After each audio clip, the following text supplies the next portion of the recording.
बहुत समय पहले की बात है। अयोध्या के प्रसिद्ध राजा सगर के 60,000 पुत्र थे। राजा सगर धर्मपरायण और शक्तिशाली थे। एक बार उन्होंने अश्वमेध यज्ञ का आयोजन किया, जिसमें उनका यज्ञ का घोड़ा समुद्र के किनारे जाकर लुप्त हो गया। सगर के पुत्रों ने घोड़े की खोज शुरू की और उन्होंने तपस्या में लीन ऋषि कपिल मुनि को घोड़े के पास बैठे देखा। उन्हें गलतफहमी हुई कि ऋषि ने घोड़े को चुराया है। क्रोधित होकर सगर पुत्रों ने ऋषि को अपमानित करना चाहा। ऋषि कपिल मुनि ने अपनी आंखें खोली और क्रोध में आकर सभी 60,000 राजकुमारों को भस्म कर दिया। उनकी आत्माएं प्रेत बनकर धरती पर भटकने लगी। उनके उद्धार का एक ही उपाय था, गंगा नदी को धरती पर लाकर उनकी राख को पवित्र करना। राजा सगर के वंशज भागीरथ ने यह प्रतिज्ञा ली कि वे अपने पूर्वजों की आत्मा को मोक्ष दिलाएंगे।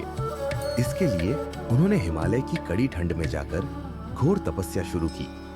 वर्षों तक भागीरथ तपस्या में लीन रहे। उनकी भक्ति से प्रसन्न होकर भगवान ब्रह्मा ने प्रकट होकर कहा, राजन, मैं तुम्हारी भक्ति से प्रसन्न हूँ। मैं गंगा को धरती पर भेजने के लिए सहमत हूँ, परंतु गंगा का वेग इतना तेज होगा कि वह धरती को नष्ट कर सकती है।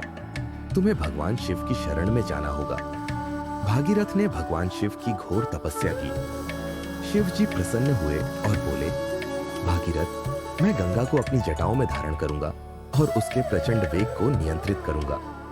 गंगा जी ने अपनी दिव्य धारा से शिव जी की जटाओं में प्रवेश किया।